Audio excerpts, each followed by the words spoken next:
Bangle Bangari bangle Bangari. Let's go. Hello, ಯಾರು depot manager ಮಾತಾಡ್ತಿರೋದು? ಹೌದು ಹೇಳ್ರಿ. ಸರ್, ಇಲ್ಲಿ ಬಸ್ ಸ್ಟಾಪ್ ಅಲ್ಲಿ ಕಾಯ್ಕೊಂಡ್ ಕೂತಿದ್ವಿ, ಸಿಗೇಹಳ್ಳಿ ಬಸ್ ಬರ್ತಾನೆ ಇಲ್ಲ, ಬೇರೆ ಬಸ್. ಇಂಥ ಶೋಕಿ ಮಾಡೋದಕ್ಕೆ ಎಷ್ಟೋ ಕೆಲವರು ಬಂದ್ಬಿಟ್ಟಿದ್ದಾರೆ ಇದಕ್ಕೆ.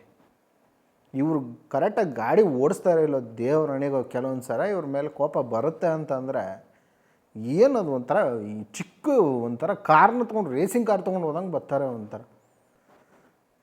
ಈ ವರ್ಸ್ಟ್ ಆಗಿಬಿಟ್ಟಿದ್ದಾರೆ ಎಲ್ಲರೂ ಅಂತ ಹೇಳ್ತಾ ಇಲ್ಲ ನಾನು. ಆಲ್ಮೋಸ್ಟ್ ಈ BMTC ಬಸ್ಸಲ್ಲಿ ಅಥವಾ ಈ KSRTC ಬಸ್ ಡ್ರೈವರ್ಗಳು ಕೆಲವೊಬ್ಬರು ಏನು ಮೈ ಮರೆತು ಗಾಡಿ ಓಡಿಸ್ತಾ ಇರ್ತಾರೋ ಏನೋ ಒಂದು ಗೊತ್ತಾಗ್ತಾ ಇಲ್ಲ. ಎಷ್ಟು ಕೆಲವೊಂದು ವೀಡಿಯೋ ನೋಡ್ತಾ ಇದ್ದೀನಿ. ಒಬ್ಬನು ಯಾರೋ ಒಂದು KSRTC ಡ್ರೈವರು ಹಿಂಗೆ ಸುತ್ತಾಕೊಂಬರ್ತಾನೆ. ಅಲ್ಲಿ ಒಂದು ಹೆಣ್ಮಗಳು ಬರ್ತಾ ಇದ್ದಾರೆ, ವಯಸ್ಸಾಗಿರೋ ಅಜ್ಜಿ. ಅದು ನೋಡ್ತಾನೆ ಇಲ್ಲ, ಆ ಹೆಣ್ಮಗಳು ನೋಡ್ತಾನೆ ಇಲ್ಲ. ಅವನು ಸ್ಟ್ರೈಟಾಗಿ ಮುಂದೆ ನೋಡ್ತಾ ಇದ್ದಾನೆ. ಅಲ್ಲಿ ಕೆಳಗಡೆ ಇರ್ತಕ್ಕಂಥ ಅಲ್ಲೇ ಇರೋ ಅಂಥ ಹೆಣ್ಮಗಳು ನೋಡ್ತಾ ಇಲ್ಲ. ಇದು ಎಂಥ ಡ್ರೈವರಪ್ಪ, ಅಥವಾ ಇವರು ಎಂಥ ಡ್ರೈವರ್ಗಳನ್ನ ಸೆಲೆಕ್ಟ್ ಮಾಡ್ಕೊತಾ ಇದ್ದಾರೆ. KSRTC ಆಯಿತು, ಈ BMTC ಡಿಪಾರ್ಟ್ಮೆಂಟ್ ಅವರು, ಸಾರಿಗೆ ಇಲಾಖೆಯವರು ಅದು ಹೆಂಗೆ ಇಂಥ ಡ್ರೈವರ್ಗಳನ್ನ ಇಷ್ಟು ನಿರ್ಲಕ್ಷ್ಯವಾಗಿ ಓಡಿಸೋದ. ಆಮೇಲೆ ಇದು ಏನೋ ಒಂದು ಆಯಿತು, ಏನೋ ಅಕಸ್ಮಾತ್ ಕೆಲವೊಂದು ಆಗುತ್ತೆ, ಏನೂ ಮಾಡೋಕ್ಕಾಗಲ್ಲ, ಅದು ನಮ್ಮ ಕೈಲೂ ಇಲ್ಲ, ಏನು ಮಾಡೋಕ್ಕಾಗಲ್ಲ, ಹಣೆ ಬರ ಅಂತ ಅಂದ್ಕೊಳ್ಳಿ. ಇದೇ ಬೆಂಗಳೂರಲ್ಲಿ ಎಷ್ಟು ಆ್ಯಕ್ಸಿಡೆಂಟ್ಗಳಾಯಿತು BMTC ಬಸ್ಗಳು. ಇತ್ತೀಚೆಗೆ ಎಷ್ಟು ಆ್ಯಕ್ಸಿಡೆಂಟ್ಗಳಾಗ್ತಿದ್ದಾವೆ. ಇದಕ್ಕೆಲ್ಲ ಕಾರಣ ಏನು? ನಿರ್ಲಕ್ಷ್ಯವಾಗಿ ಗಾಡಿ ಓಡಿಸೋದು.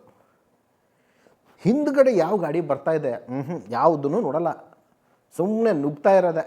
ಬಿಡು, ನಾನು ನುಗ್ಗಿದ್ರೆ ಮುಗಿತಲ್ಲ, ಹಿಂದ್ಗಡೆ ಇದ್ದವ್ನು ಹೆಂಗಿದ್ರು ಅವ್ನ ಜೀವದ ಮೇಲೆ ಭಯ ಇದ್ದರೆ ಅವ್ನು ಹಿಂದ್ಗಡೆ ಉಳಿತಾನೆ. ಆ ಥರ ಮನಸ್ಥಿತಿ ಇವ್ರುಗಳದ್ದು. ಮೊನ್ನೆ ಅವ್ನ ವೀಡಿಯೋ ಮಾಡಿಲ್ಲ ನಾನು, ಎಷ್ಟು ವರ್ಸ್ಟಾಗಿ ಓಡಿಸ್ತಾ ಇದ್ದೆ ಅಂತಂದರೆ ಮಾಗಡಿ ರೋಡಲ್ಲಿ. ಎಲೆಕ್ಟ್ರಿಕಲ್ ವೆಹಿಕಲ್ ಇವಾಗೇನು ಹೊಸದಾಗಿ ಬಂದಿದ್ದಾವಲ್ಲ, ಇವ್ರುಗಳದೇ ಬೇಜಾನು, ಇವ್ರುಗಳದೇ ಆ್ಯಕ್ಸಿಡೆಂಟು. ಆಮೇಲೆ ಬಸ್ ಒಂದು ವೇಳೆ ಏನಾದರೂ ಟಚ್ ಆಯಿತಾ ಗಾಡಿಗೆ, ಏನಾದರೂ ಆ್ಯಕ್ಸಿಡೆಂಟ್ ಆಯಿತಾ, ಅಥವಾ ನಿಲ್ಲಿಸಿ ಒಂದು ಕ್ಷಮೆ ಕೇಳೋದು, ಅಥವಾ ಒಂದು ಏನಾದರೂ ಅವ್ರನ್ನ ಏನೋ ಸಾರಿ ಕೇಳಿ ಅವ್ರ ಮನಸ್ಸನ್ನ ಸ್ವಲ್ಪ ನೋಯಿಸ್ದಂಗೆ ಏನೋ ಒಂದು ಕ್ಷಮೆ ಕೇಳಿ ಬಂದರೆ ಮುಗಿದೋಯ್ತು. ಆಮೇಲೆ ನಮ್ಮದೇನೂ ತಪ್ಪಿಲ್ಲ, ಎಲ್ಲ ನಿಮ್ಮದೇ ತಪ್ಪು ಅನ್ನೋ ಥರ ಹೇಳೋದು.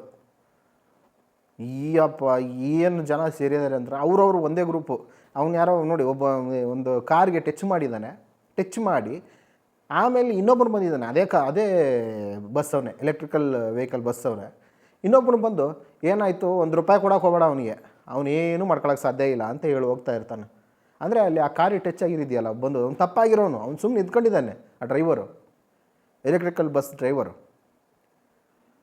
ಇನ್ನೊಬ್ಬ BMTC ಬಸ್ ಡ್ರೈವರ್ ಬಂದು ಅದೇ ಬಸ್ ಅವನು ಬಂದು ₹1 ಕೊಡೋಕೆ ಹೋಗಬೇಡ ಅಂತ ಹೇಳ್ತಾ ಇದ್ದಾನೆ. ಅವನು ಪಾಪ ಕಮರ್ಷಿಯಲ್ ವೆಹಿಕಲ್ ಎಲ್ಲೋ ಬೋರ್ಡ್ ಡ್ರೈವರ್, ಅವನು ಕಾರ್ ಇಟ್ಕೊಂಡಿರೋನು. ಅಂದರೆ ಅವತ್ತು ಆಯಪ್ಪ ಏನು ಮಾಡಬೇಕು, ಟಚ್ ಮಾಡಿ ಹೆಂಗೆ ಬೇಕಂಗೆ ಹೋಗ್ಬಿಟ್ರೆ. ಅಂದರೆ ಇವ್ರು ಏನಂತ ಅಂದರೆ ಮನಸ್ಥಿತಿ ಕೆಲವೊಬ್ಬರದು, ನಾನು ಎಲ್ಲರೂ ಅಂತ ಹೇಳ್ತಾ ಇಲ್ಲ, ಅದರಲ್ಲೂ ನಿಯತ್ತಾಗಿ ಓಡಿಸೋವಂಥವ್ರು ಎಷ್ಟೋ ಜನ ಇದೆ, ಅವ್ರ ಮೇಲೆ ತುಂಬ ಗೌರವ ಇದೆ, ಒಳ್ಳೆಯ ಸರ್ವಿಸ್ ಕೊಡೋವಂಥವ್ರ ಮೇಲೆ ತುಂಬ ಗೌರವ ಇದೆ. ಆದರೆ ಏನು ಕೆಲವೊಬ್ಬರಂತೂ ಅವ್ರಿಗೆ ಇನ್ನೂ ನಾನು ಕೇಳ್ಪಟ್ಟಿದ್ದೇನು ಅಂತಂದರೆ, ಅವ್ರಿಗೆ 1 ಕಿಲೋಮೀಟ್ರಿಗೆ ಇಷ್ಟು ಅಂತೇಳಿ ಅಮೌಂಟ್ ಇರುತ್ತೆ ಅವ್ರ ಪೇಮೆಂಟು. ಅವ್ರಿಗೆ ಫಿಕ್ಸ್ಡ್ ಸ್ಯಾಲ್ರಿ ಅಂತ ಏನೂ ಇರೋದಿಲ್ವಂತೆ.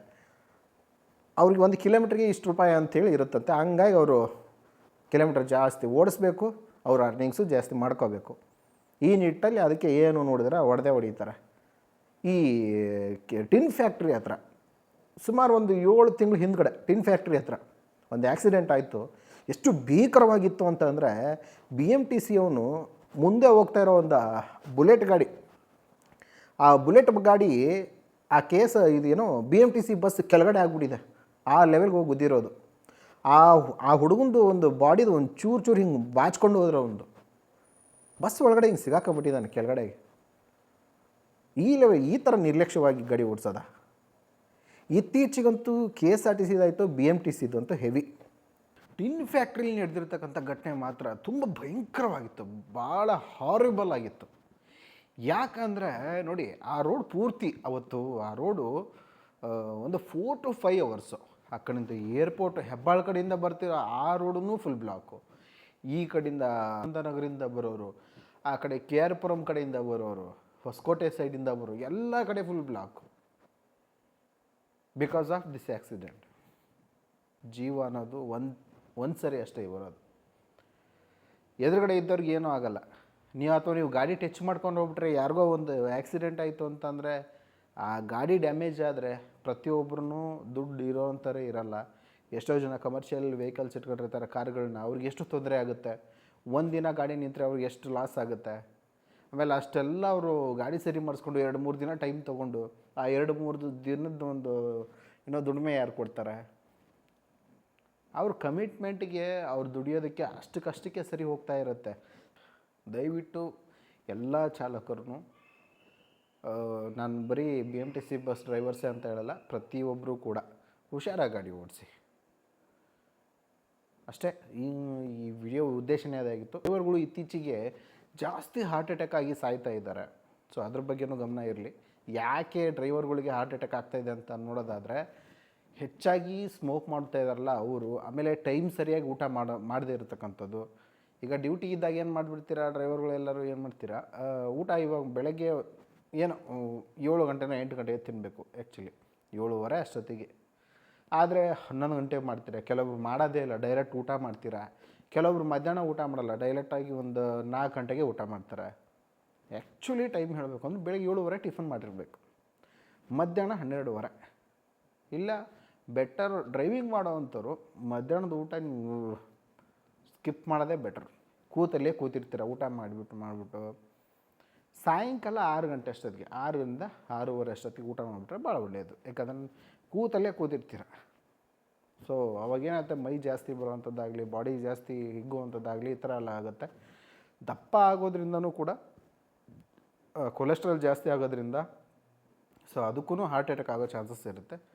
ಹುಷಾರಾಗಿರಿ. ಆದಷ್ಟು ಎಲ್ಲೆಲ್ಲಿ ನಿಮಗೆ ಇದು ಸಿಗುತ್ತೋ, ಟೈಮ್ ಸಿಗುತ್ತೋ ಅಂಥ ಕಡೆ ಸ್ವಲ್ಪ ವಾಕಿಂಗ್ ಮಾಡ್ತಾಯಿರಿ. ವಾಕ್ ಮಾಡಿ ದಿನಕ್ಕೆ 1000 ಹೆಜ್ಜೆನಾದರೂ ಹಾಕಬೇಕು. ನಾವು ಸುಮ್ಮನೆ ಊಟ ಮಾಡ್ಕೊಂಡು ಕೂತ್ಕೊಂಡ್ಬಿಟ್ರೆ ತುಂಬ ಕಷ್ಟ ಆಗುತ್ತೆ. ಅದ್ರ ಕಡೆನೂ ನಿಮ್ಗೆ ಗಮನ ಇರಲಿ. ಸೊ ಮುಂದಿನ ವೀಡಿಯೋಗೋಸ್ಕರ ನಾನು ವಿಡಿಯೋನ ಯಾರಾದರೂ ಹೊಸದಾಗಿ ಬಂದು ಈ ಚಾನಲ್ನ ವಿಸಿಟ್ ಕೊಟ್ಟಿದ್ರೆ ದಯವಿಟ್ಟು ಚಾನಲ್ನ ಸಬ್ಸ್ಕ್ರೈಬ್ ಮಾಡ್ಕೊಂಡು ಮುಂದಿನ ವೀಡಿಯೋಗೋಸ್ಕರ ಬೆಲ್ ಐಕನ್ನ ಕ್ಲಿಕ್ ಮಾಡಿ ಅಂತ ಹೇಳ್ತಾ ನಾನು ಈ ವಿಡಿಯೋನ ಮುಗಿಸ್ತಾ ಇದ್ದೀನಿ. ನಮಸ್ಕಾರ.